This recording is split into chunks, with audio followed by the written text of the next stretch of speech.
गीता जी के अष्टम अध्याय में हमने पिछले सत्संग में देखा था, भगवान श्री कृष्ण कहते हैं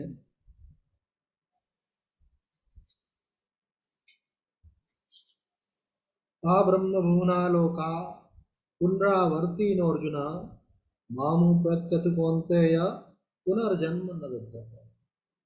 मनुष्य, कई लोगों को तो ये बात भी पकड़ में नहीं आती है कि जन्म मृत्यु के चक्र से हम मुक्त हो जाएं। तो बोले कि हम तो दुख से मुक्त होना चाहते हैं, जन्म मृत्यु से थोड़ी मुक्त होना चाहते हैं। उनको जीवित रहना तो अच्छा लग रहा है, फिर जन्म हो तो भी अच्छा लगेगा। हम तो केवल दुख से मुक्त होना चाहते हैं, लेकिन वे इस बात को समझ नहीं पाते कि जीवन के साथ दुख का बहुत गहरा तादात्म्य है। जीवन रहेगा तो समस्या रहेगी।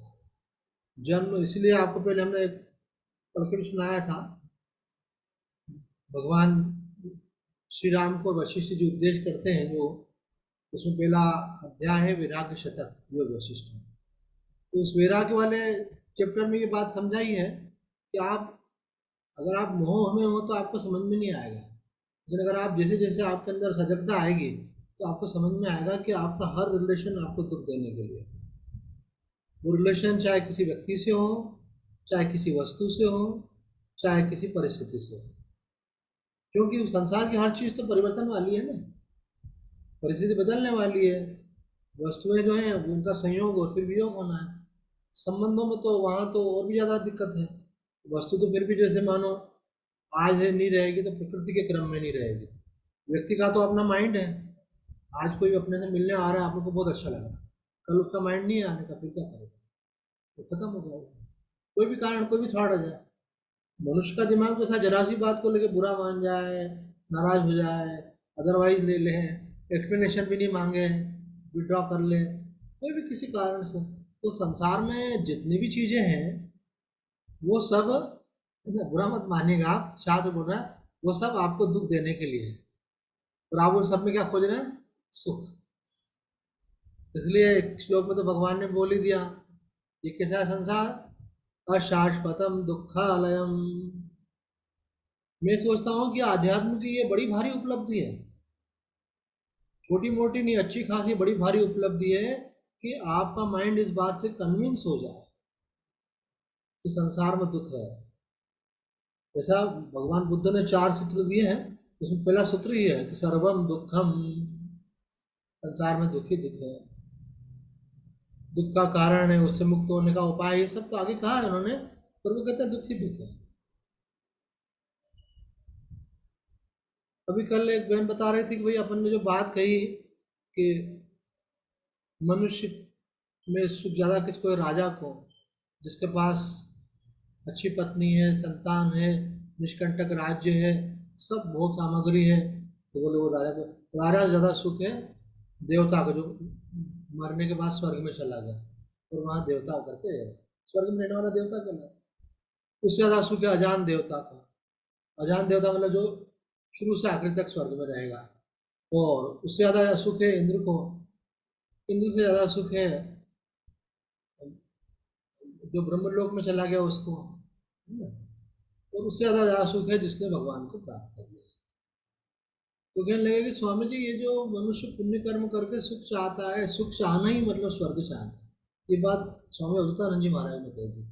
किसी से पूछो कि तुमको स्वर्ग जाना है क्या? बोले मेरे को क्या करना है स्वर्ग से? बोला आप सुखी होना चाहते हो क्या? बोला हाँ, दुखी नहीं होना चाहते। आप चाहते हो कि आप बूढ़े नहीं हो? बोला नहीं चाहते। आप चाहते हो बीमार नहीं हो? बोलेंगे।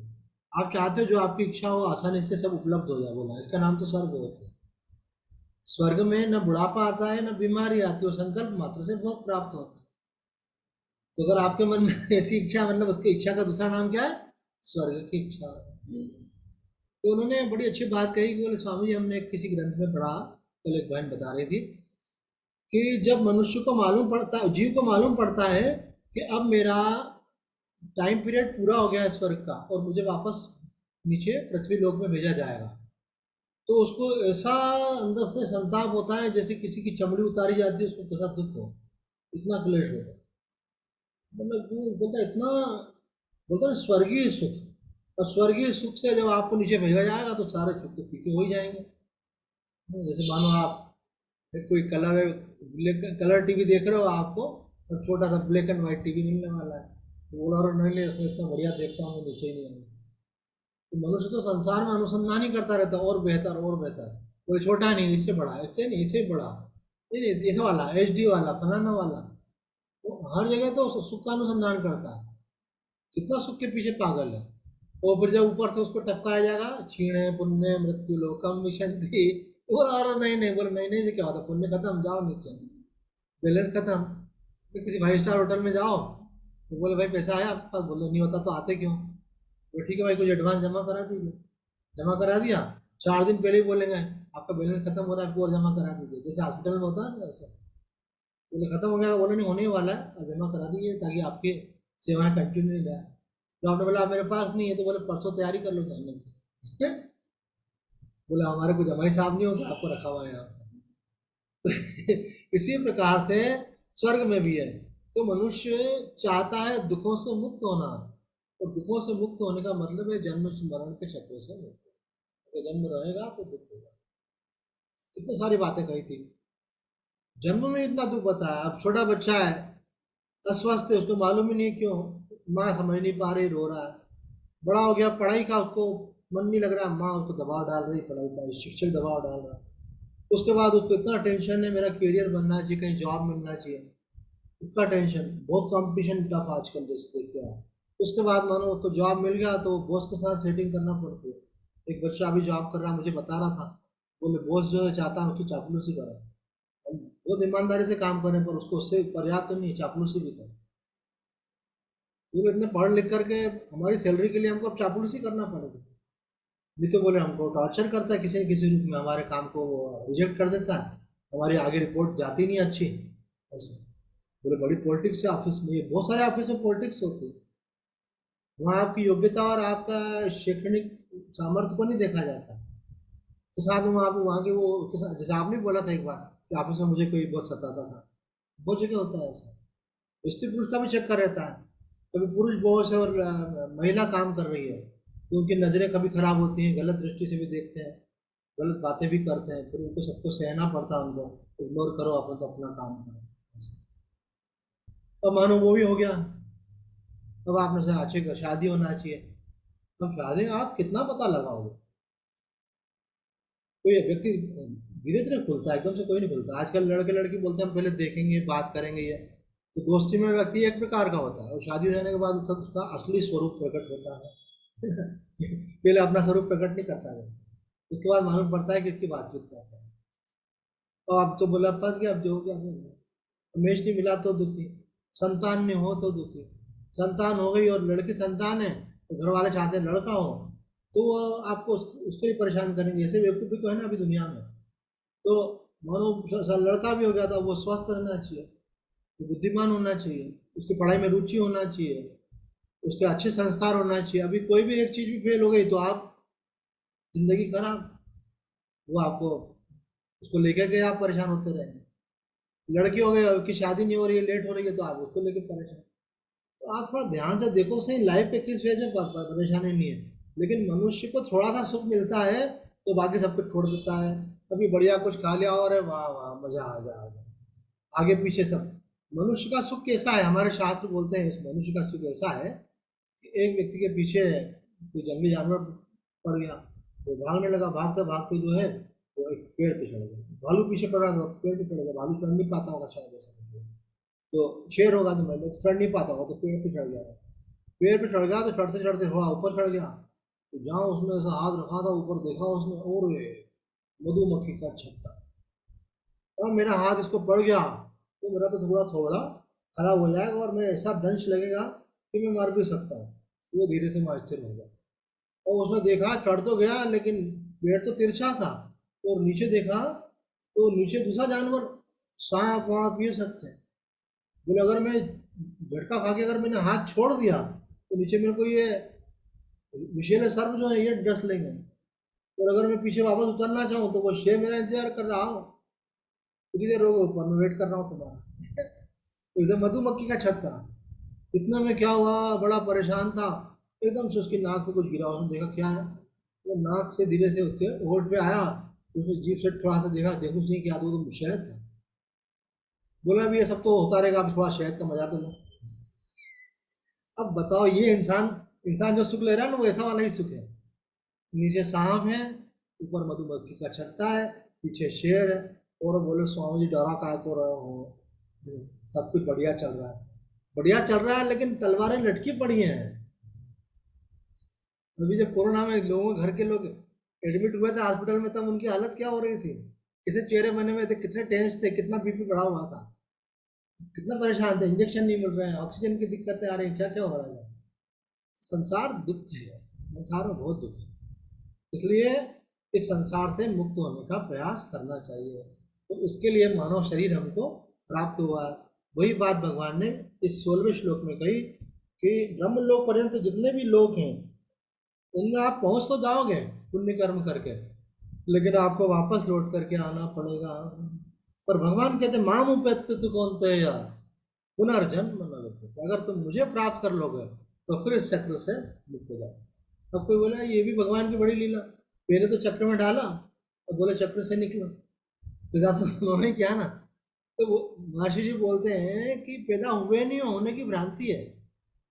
इस रात को आपको सपना आ रहा है कि आपके पीछे शेर पड़ गया, तो शेर पड़ गया तो आप बहुत परेशान हो रहे हो, और आपके पास में आपकी माँ सो रही है कि भाई सो रहा है, कोई और है, तो उन्होंने बोला रही है बहुत छटपटा रहा है, कोई इसको गलत सपना आ रहा होगा, तो हिला दिया, सपना खुल गया था उन्होंने, अच्छा हुआ जगा दिया आपने, मैं तो समझ रहा था, समझ रही थी कि मेरे पीछे शेर पड़ गया और ये मुझे खा जाएगा, मैं बहुत भयभीत।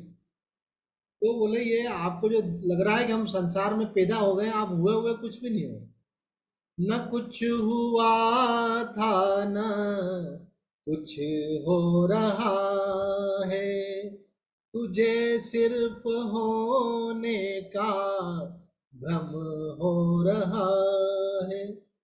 यहाँ स्वामी जी ने आगे श्लोक में बहुत व्याख्या में बार बार बोला है कि हमने प्रकृति के साथ तादात्म्य कर लिया, प्रकृति से तादात्म्य करके, देह मन आदि से तादात्म्य करके हम अपने को जन्मा हुआ मान रहे हैं। जन्म हुआ नहीं है, मान रहे हैं।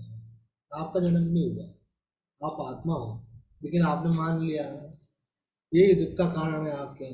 प्रकृति से तादात्म्य तोड़ दोगे तो नया ने कितने शरीर हुए पैदा, मरे, उनसे कोई फर्क नहीं है। हम तो वो है नहीं, वो हमारे है नहीं। बोले ये जो आपने कहा कि ब्रह्मलोक में जो लोग चले जाते हैं, फिर कालांतर में ब्रह्मलोक से भी उनकी मृत्यु हो जाती है, तो आखिर ब्रह्मलोक कितने टाइम पीरियड का है? भाई लोग बुद्धिमान होते तो बारीकी से सोचते हैं, तो चलो ठीक है, अपन अगर ब्रह्मलोक ही चले गए तो वहां से फाइनली तो मुक्ति हो ही जाएगी, तो वहां कितना टाइम रहना पड़ेगा, और वहां की फीलिंग किस प्रकार की है, तो यहाँ पे उसको भगवान स्वयं एक्सप्लेन कर रहे हैं। सहस्त्र युग पर्यंतम हरियद ब्रह्मणो विदु रात्रियुग सहस्त्रान सहस्त्रांता तेहो रात्रविदो जना।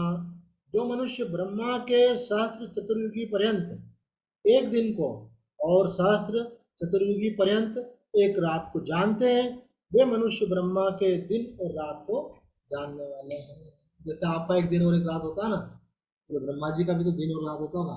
उनका दिन कितना है, उनके एक दिन में सतयुग भी आता है, त्रेता भी आता है, द्वापर भी आता है और कलयुग भी आता है, चारों युग एक दिन के अंदर आते हैं। सुनो, अभी तो ये एक दिन की बात हो रही है, तो एक दिन में जब सर्ग हुआ तो ये चारों चीजें शुरू हो गई कि चारों युग हो गए एक के बाद एक।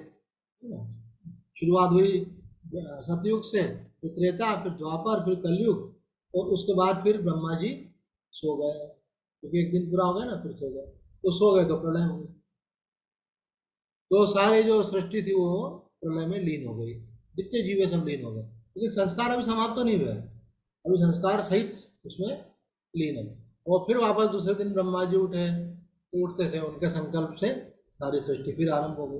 ब्रह्मा जी के संकल्प में सारी सृष्टि, विचार करके देखो, जगत मनाए मन से, किसके मन से, ब्रह्मा जी के मन से। बोला हमारे मन से थोड़ी बना, बोला आप कौन हो, आप ही ब्रह्मा हो थोड़ा, और अभी इस मन को छोड़ोगे तो फिर वहाँ तादात्म्य होगा आगे चल जाएगा। तो बोले कि ब्रह्मा जी रात्रि को सोते हैं तो वो प्रलय रहती है उस समय, जब सुबह उठते हैं तो फिर से सृष्टि शुरू हो जाती है। तो ऐसे चतुर्युगी बार बार होती रहती है, हर बार सतयुग होता है, द्वापर होता है, त्रेता होता है, कलयुग होता है। बोले फिर त्रेता में हर बार इसी प्रकार से भगवान श्री राम आते होंगे और फिर द्वापर में भगवान श्री कृष्ण आते होंगे? बोले हर बार आते हैं, एक एक दिन में ये सब होता रहता है। ब्रह्मा जी के एक दिन में भगवान का अवतार होता है और फिर उनके सो जाने पे वो प्रलय में सब चले जाते हैं। तो ऐसे 100 वर्ष तक, ऐसे एक दिन है ना, ऐसे 100 वर्ष तक, तो सहस्त्र युग पर्यंतम। तो बोले इस प्रकार से जो जानता है वो ब्रह्मा जी के दिन और रात को जानने वाला जो व्यक्ति है वो इस रहस्य को जानता है। फिर ब्रह्मा जी के 100 दिन जब हो जाएंगे तो अब अगर आप ब्रह्मलोक में हो तो वहां से मुक्ति हो जाएगी। इतना लंबा टाइम पीरियड बाद कितनी सारी चतुर्युगियां बीत जाएंगी, उसके बाद जाकर के मोक्ष होगा। तो यहाँ कह रहे हैं कि ये सहस्त्र युग का मतलब बताया, सत्य, त्रेता, द्वापर, कलयुग। मृत्यु लोक के इन चारों युगों को चतुर्युगी कहते हैं। ऐसे 1000 चतुर्युगी बीतने पर ब्रह्मा जी का एक दिन होता है और 1000 चतुर्युगी बीतने पर ब्रह्मा जी की एक रात होती है। दिन रात की इस गणना के अनुसार 100 वर्षों की ब्रह्मा जी की आयु होती है। ब्रह्मा जी की आयु के 100 वर्ष बीतने पर ब्रह्मा जी परमात्मा में लीन हो जाते हैं और उनके ब्रह्मलोक में भी प्रकृति भी जो है वो ब्रह्म में लीन हो जाती है और केवल एक परमात्मा शेष है। इसका अभिप्राय यह है कि कई लोग थोड़ी थोड़ी आयु बढ़ाने के चक्कर में रहते हैं। बोले ऐसा प्रयोग करो कि आयु इतनी साल हो जाए, और बोले वो महाराज जी की आयु 200 वर्ष की है, अरे आप 100 की 500 भी कर लो तो होना क्या है? ब्रह्मा जी की आयु की तरफ देखो थोड़ा सा। लेकिन कितनी ही बड़ी आयु क्यों ना हो, वह भी काल की अवधि वाली है। ऊंचे से ऊंचे कहे जाने वाले जो भोग हैं वो भी संयोग जन्य होने से रुकते गए। इतनी बेस्ट क्वालिटी का आप भोग मिल रहा हो आपको, बोला हम तो स्विट्जरलैंड जाएंगे और हमारा तो अपना चार्टर प्लेन होगा और हमारे पास ये सब सुविधाएं होंगी और सब होगा, तो सब कुछ है, लेकिन है तो वो भी एक दिन अंतवान है। तो बुद्धिमानी के ऊपर है, जिसको बुद्धिमानी होती है वो फंसता नहीं है। जिसकी बुद्धि शुद्ध के साथ सूक्ष्म होती है वो कहता है कि यार जो चीज मिलकर के छूटने वाली है उसके चक्कर में पड़ूंगा, छूटेगी फिर तकलीफ होगी मेरे को एक से अधिक लोग मिल गए ऐसे बुद्धिमान। वो कहने लगे कि एक बहुत बड़ी संस्था है ये, इस संस्था करोड़ों की संस्था है, इसको चलाने वाले बड़े बड़े एमपी एमएलए भी हैं इसके अंदर, सब तरह के लोग हैं, और ये संस्था अगर मुझे दे दी जाए कि चलो हम तुमको इसका अध्यक्ष बनाते हैं, तो बोले मैं तो नहीं बनूंगा, कौन टेंशन नहीं। एक बार मैंने ऐसा बोला कि अगर मुझे कहा जाए कि आपको मोदी जी की जगह प्रधानमंत्री बनाया जाता है तो आप बनोगे क्या? उनका दिल की बात बोल रहा हूँ मैं कि मैं तो नहीं बनूंगा। तो किसी ने बोला आया क्या ऑफर? ऐसा मैंने कहा आया नहीं है, ऐसा कोई ऑफर आया नहीं है। पर अगर मुझे बनाए तो गीता जी पे आते कि मेरे दिल में यही है कि मैं बिल्कुल साफ मना करूँगा। और कई लोग बोर्ड में लगे होंगे ऐसे। तो ये भी भगवान की कृपा है कि आपको समझ में आ जाए कि मेरे को महल नहीं चाहिए, मेरे को वो सारा सब पैसा नहीं चाहिए, मुझे ये सब विस्तार नहीं चाहिए, क्योंकि ये सब मुझे छोड़ के जाना पड़ेगा, ये सब मेरे को तकलीफ देगा। ये सब मनुष्य जब मरता है तो उसको तकलीफ क्यों होती है? जहाँ जहाँ भी उसकी आसक्ति है वो सब वो सामने आके खड़ी हो जाती है। क्यों हमको छोड़ के जा रहे हो क्या? बोले मैं तो नहीं जाना चाहता। बोले जाना तो पड़ेगा तुमको, छोड़ के जाओगे हमको? तो वो जितने उसके अटैचमेंट हैं वो सारे सब सामने आ जाते हैं। तो उनको छोड़ने के कारण बहुत पीड़ा होती है उसको। तो बोले फिर क्या करें? बोले पहले से छोड़ दो।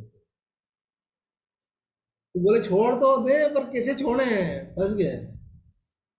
एक व्यक्ति के पास कई हजार करोड़ की संपत्ति, नाम नहीं ले सकता, वो गए रामचंद्र दास जी महाराज के पास।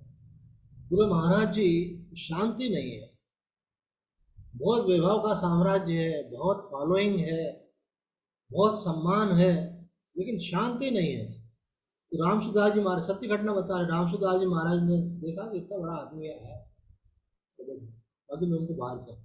बोले सचमुच शांति चाहते होगा? बोले महाराज जी आपसे क्या कपट करूँ, तो फिर आता ही क्यों आपके पास? क्योंकि मुझे शांति नहीं चाहिए था। बोले एक उपाय बताया तुमको मानोगे? बोले आप तो बताइए थे। बोले उपाय ये है कि जो तुम्हारे पास संपत्ति ना सब छोड़ दो। क्या क्या बात कर रहे हो? इसको कमाने में पूरी जिंदगी लग गई, इतने टेक्टिक किए, इतने पाप किए, इतनी चालाकियां की और उतना बड़ा साम्राज्य खड़ा किया, है ना? आपका पूरा एक शहर पूरा खरीदने की ताकत वो व्यक्ति रखते थे, इतनी ताकत उन व्यक्ति की बात कर रहा हूँ। तो हजारों करोड़ की संपत्ति उनके पास। तो बोले ही तो जाओ। अभी इतना आसान थोड़ी छोड़ना कितना प्लानिंग कर करके इकट्ठा करते गए, फिर बोले इसको यहाँ लगाओ, यहाँ लगाओ, यहाँ लगाओ, ये करते गए। अब वो कर तो लिया सब, और आखिर में फंस गए। लेकिन आप ये मत समझना जो आप सब सामने बैठे हैं वो सब बहुत सुधरे हुए हैं। उन्होंने पूरा हजारों करोड़ का साम्राज्य इकट्ठा किया होगा, आपने थोड़ा बहुत कर रहे थे। वो ज्यादा में फंसे थे, आप थोड़े में फंसे। एक बहुत काम की बात बताते हैं। एक बार हम वृंदावन गए। वृंदावन में एक महात्मा जी से कहा कोई चीज वो लेना चाहिए जिसको लेने से मन में विक्षेप नहीं हो। आज अपन ने मोबाइल रखा अपने पास में कि अगर जेब में से निकाल ले कोई, या कहीं छूट जाए तो आदमी को मन में विक्षेप हो जाता है। तो मैंने कहा कि ज़्यादा महंगी चीज़ नहीं रखना चाहिए, ऐसी रखना चाहिए अगर खो भी जाए तो ज़्यादा मन खराब नहीं हो। तो वो बोले कि महात्मा जी वस्तु की कीमत से इसका संबंध नहीं है। संबंध है कि मनुष्य के अंदर कितना मोह है और कितना अज्ञान है। बोले आपको लग रहा होगा कि मेरा 40,000 का मोबाइल मैंने नहीं लिया और 20,000 का लिया तो इसमें मेरा मोह कम है ना। पर हालत ये यहाँ वृंदावन के अंदर कि बांके बिहारी मंदिर के बाहर कुछ भिखारी भीख मांगते हैं। वो भीख काय में मांगते हैं? एल्यूमिनियम के कटोरे में मांगते हैं। तो रात को जब सोते हैं तो उनको ये डर लगता है कि जो हमारा एल्यूमिनियम का कटोरा है ना, ये कोई चोरी करके नहीं ले जाए। एक भिखारी का कटोरा दूसरा चुरा लेता है। तो उस कटोरे को वो ऐसे रखते हैं जैसे वो अपार बड़ी संपत्ति है, और वो अपना तकिया बना करके उस पर सोते हैं। थोड़ा सा हार्ड लगता है, तकिए पे सो सकते हैं पर तकिए पे सोते नहीं। बोले नहीं तो कटोरा को भी कोई ले जाए तो कटोरे पे सोते हैं। और उनको जो नींद जम जम के लग गई और कटोरे से खसक गए वो, तो दूसरे ने कटोरा उठा लिया। अब सुबह उठे देखा मेरा कटोरा नहीं है। तुम तो लुट गया, मैं तो मेरा कटोरा कहीं चला गया। तो ऐसे झगड़े मचते हैं आपस में, सिर फोड़ देते हैं। किसके लिए है? एल्यूमिनियम की कटोरे के लिए। तो बोले आप समझते हो कि इतनी संपत्ति होगी तो ही आसक्ति होगी। जो भी आपके पास है आज वर्तमान में, वह भी आपको रुलाने वाली है अगर उसमें आपकी आसक्ति है। इसलिए थोड़ा संतों का संग करो, थोड़ा शास्त्रों का अध्ययन करो, और सब इस दोनों से ज़्यादा महत्वपूर्ण बताओ, संसार का संग छोड़ो। ये बात हमको एक उच्च कोटि के संत ने कहा था कि अगर संसार का संग छोड़ोगे तो यही अपने आप में आध्यात्मिक उन्नति है। जितना आवश्यक है उतना संग करो, बाकी शांति से जियो। भजन जितना कर सको करो, लेकिन अगर आप संसार छोड़ोगे तो भी शांति मिलेगी। थोड़ी थकावट होगी, थोड़ी बेदास हो जाओगे। वैसे आप 6 घंटे सोते थे तो आप 8 घंटे 10 घंटे सो जाओगे। उसके बाद क्या करोगे? उसके बाद फिर आप में ऊर्जा आएगी, फिर आप शांति से बैठ के सोचोगे। फिर आप भजन करने में आप 2 घंटे में थक जाए तो कोई बात नहीं है, तो आप रिलैक्स होकर बैठोगे, उसके बाद फिर करोगे। आपके समझो महात्मा बनने का मतलब थोड़ा नॉन स्टॉप कोई माला घुमाते ही जाता है। तो रिलैक्स होकर बैठता भी है, फिर भजन में मन भी पूरा लगता है, एकाग्रता भी आती है। तो थोड़ा संसार को छोड़ना सीखो। ये जोड़ने में कितना जोड़ लोगे। एक व्यक्ति के पास हम गए तो मैंने कहा क्या कर रहे हो? बोले स्वामी जी क्या है, अपने बच्चों के बच्चे तो मज़े से खा लेंगे, कोई दिक्कत नहीं है, इतनी व्यवस्था अपन ने कर दी है। अब अगर अपन कोशिश भी करें अंबानी तो बन नहीं पाएंगे। अंबानी से तो अपनी कोई तुलना हो नहीं पाएगी। अगर अपन ने 2 5 10 करोड़ और ज़्यादा कमा भी लिए तो क्या करेंगे? बुद्धिमान है। अगर ये बात जो बोल रहा है, कई लोग क्या डायलॉग के रूप में बोलते हैं ऐसा, है ना, लोगों को सुनाने के लिए, अपने मन को समझाने के लिए, दोनों चीज़ें होती हैं ऐसी। अपने मन को समझाने के लिए बोलते हैं। तो उसी व्यक्ति को मैंने देखा, फिर अब अमेरिका चला गया वो, फिर वो स्क्रैप का काम है ये वो शुरू कर दिया वापस से। माया महा ठगनी हम जाने। बोले ये आदमी बातें करता है और थोड़ा सा उसका मन फिर थोड़ा डोलम डोल होता है, और मिल गया कोई संसारी व्यक्ति का संग, फिर उधर चल। इसलिए तजोरे मन हरि विमुखन को संग, जिनके संग कुमति उपजते पड़त भजन में। पहले तो आप ये मोह माया वालों का संग छोड़ो। अगर आपको शराब छोड़ना हो ना, तो संत का संग करने से शराब जल्दी नहीं छूटेगी। सबसे पहले तो जिन शराबियों का संग छोड़ो आप। ये नशेड़ियों का संग करोगे तो वो पता नहीं कब वापस से पकड़ जाए। इसलिए साधक को सावधान रहना चाहिए। यहाँ पे बोल रहे हैं कितनी बड़ी आयु क्यों ना हो, कितने ऊंचे से ऊंचा ओहदा क्यों ना हो, संयोग जन्य सुख जो है वो दुख के ही कारण होते हैं। भगवान ने गीता में ये श्लोक कहा, ये ही संस्पर्श जाबोगा दुख योनय एवते आद्यंतवंत कौन्तेय न तेषु रमते बुधा। बोले बुद्धिमान लोग इन भोगों में क्यों नहीं फंसते? तो कारण है कि जितने भी संस्पर्श भोग है, मतलब कि इंद्रियों और विषय के संसर्ग से उत्पन्न होने वाले जो सुख हैं, वो कैसे हैं? दुख को देने वाले हैं, दुख की योनि है। जैसे माँ की योनि से संतान उत्पन्न होती है ना, तो योनि से होगी तो संतान उत्पन्न होगी।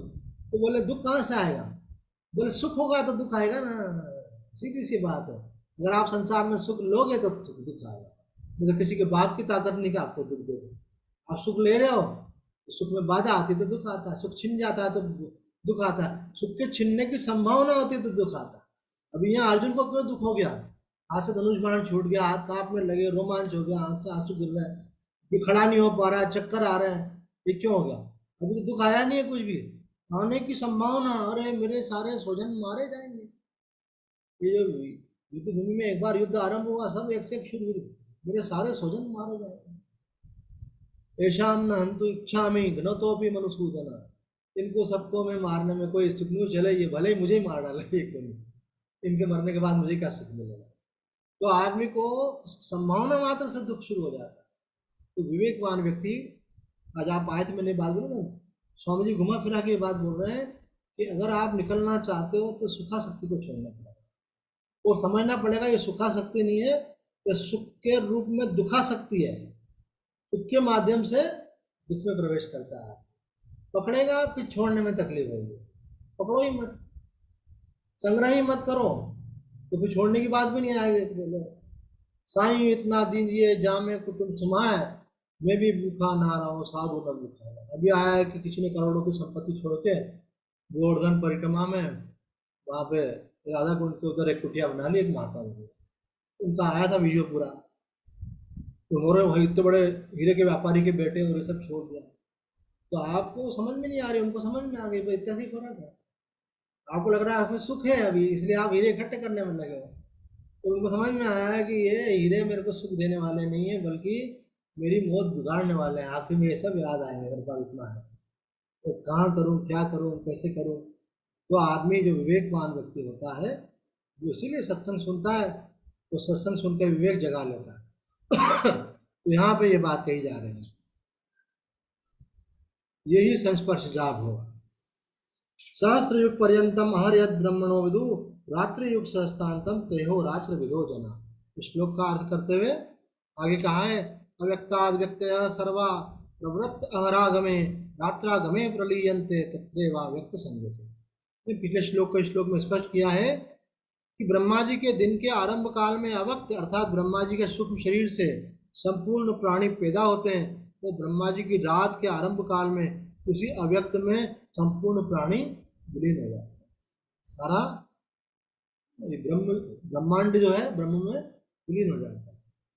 जागे तो प्रकट हो गया, सोए तो, जैसे आपका भी तो होता है, आप सो गए तो आपका सपना आ जाता है आपको, और आप जैसे रात्रि पूरी हुई सपना आपके मन में लीन हो जाता है।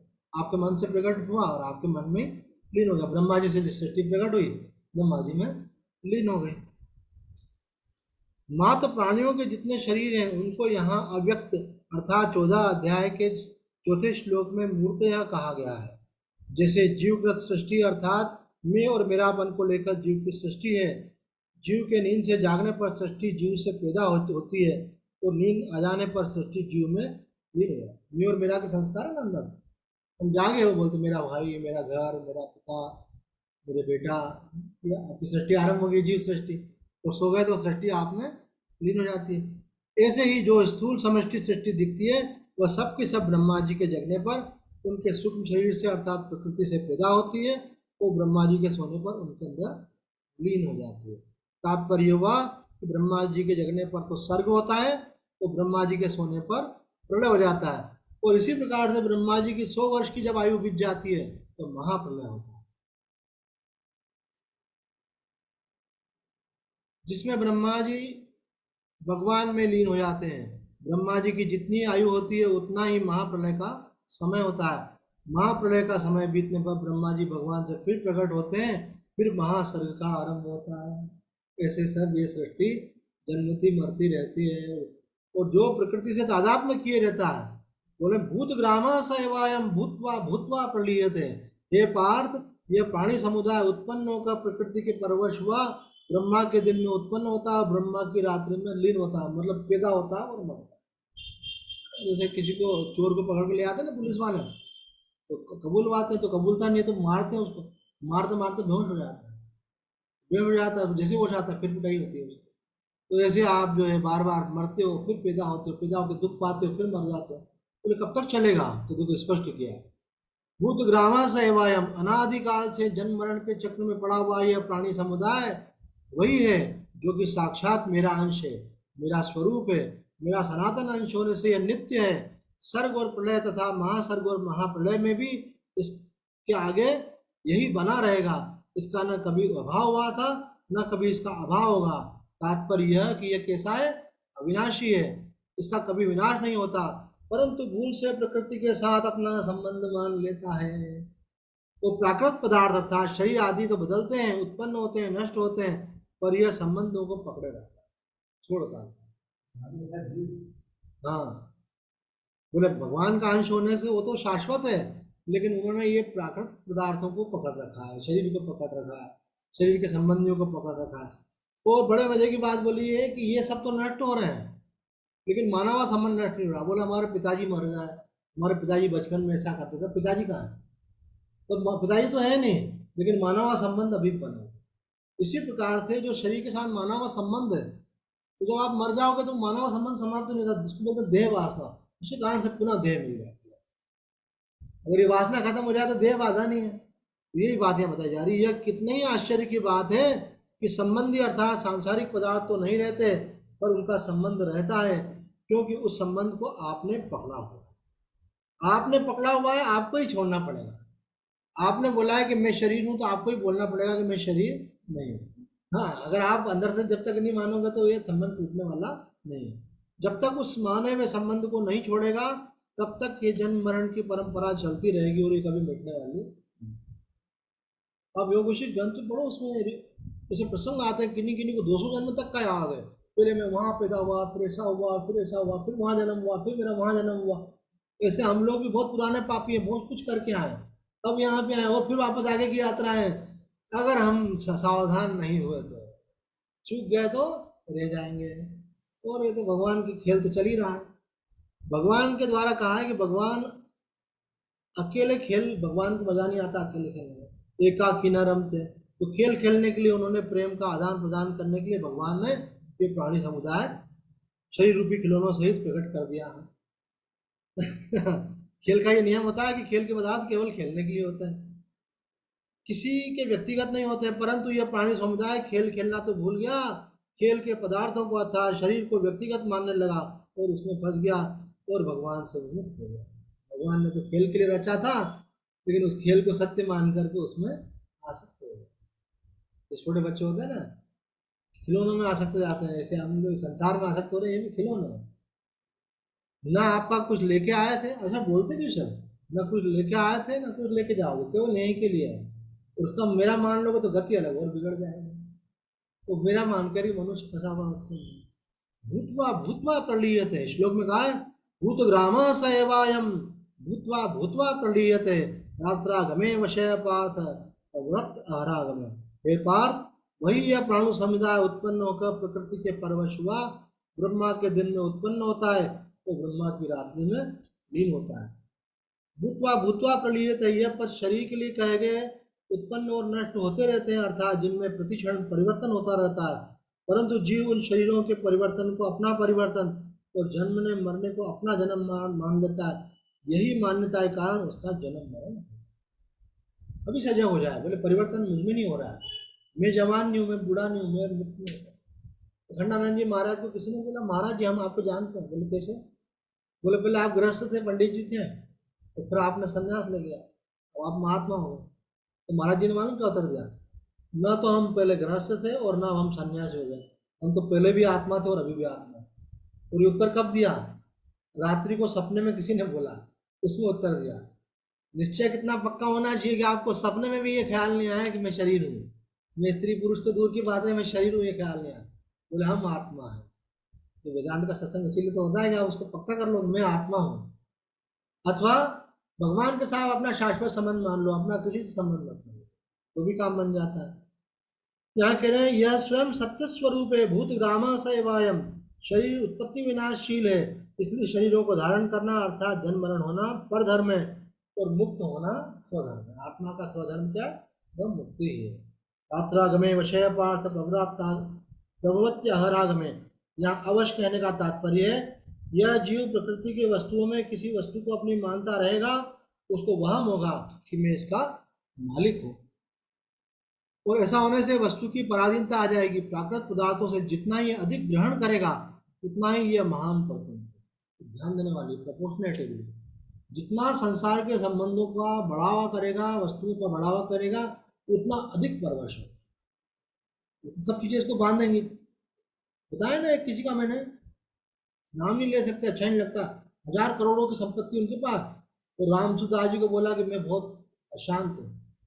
उन्होंने कहा बहुत सरल उपाय है, हम करा देंगे मुक्त, हमारी बात मानो। बोले मैं तैयार हूँ, इसलिए तो आया हूँ। बोले सब कुछ छोड़ दो तुम आज ही। अभी तो 4 दिन में नहीं छोड़ पाएगा, आदमी मर जाएगा, फिर वापस से वो संपत्ति की याद आ जाएगी, फिर वापस कमाने में लग जाएगा, फिर इकट्ठी करने लगेगा। गलतियां सुधर थोड़ी है। अगर आज अपने सुधार शुरू नहीं करा तो आप सोचो अगले जन्म सुधरे में पैदा होगे क्या? ये वाला लक्षण लेके फिर पैदा होगा आदमी। इसलिए जब लग जाओ तब लग जाओ, नहीं लगोगे तो फिर बाद में फिर वापस मार खानी पड़ेगी, फिर दुख भोगना पड़ेगा। और अगर आप अच्छे मार्ग पे चले गए, विवेक के मार्ग पे चले गए, भगवत प्रेम के मार्ग पे चले गए, तो पिछले जन्म में किसी ने बहुत साधना की होती है, इस जन्म में संत बन जाता है, क्योंकि पहले इतना करके आया ना, तो उसके आगे की यात्रा होती है। तो आप करोगे तो आगे का विकास होगा। यहाँ कह रहे हैं प्राकृत पदार्थों को जितना अधिक ग्रहण करेगा उतना ही वह महान परतंत्र बनता जाएगा, फिर यह परतंत्रता कभी नहीं छूटेगी। तो ब्रह्मा जी के जगने से और सोने से ये बार बार महसूस करेगा कि मैं पैदा हो रहा हूँ और मैं मर रहा हूँ। मूल में परवशता प्रकृति जन्य पदार्थों को महत्व देने और उनको स्वीकार करने में है। इस परवशता को ही कहीं काल, कहीं स्वभाव, कहीं कर्मों की, कहीं गुणों की परवशता के नाम से। तो इस बात के लिए सावधान हो जाए मनुष्य कि वो खुद होकर के इनको पकड़ करके दुखी हुआ है, और विवेक के द्वारा इनका त्याग करते ये न मैं हूँ न ये मेरा है, न शरीर में हूँ न शरीर से संबंधित वस्तुएं मेरी हैं। तो नित्य शुद्ध बुद्ध आत्मा में अपनी स्थिति करे, और आश्रय लेना है तो भगवान का आश्रय ले, भगवान मेरे हैं और मैं केवल भगवान का, तो वो छूटने का मार्ग उसका प्रशस्त होगा। तो आप इतना ही कहकर अपने वाणी को विराम देते हैं। सच्चिदानंद भगवान की जय। सवाल सुनाइए। श्री सत्यनाथ महाराज की जय। चामुंडा माता की जय। अनेक भरे मैया, अनेक भरे, राम कृष्ण बन आवे कबहू, राम कृष्ण बन आवे कबहू, शंकर विष्णु हरे, रूप अनेक धरे मैया, रूप अनेक धरे। कबहू भक्तन लाज सवारे, कबहू भक्तन लाज सवारे, कबहू दुष्टन देत सहारे, कबहू दुष्टन देत सहारे, दीनन दर्श देत दरबारे, दीनन दर्श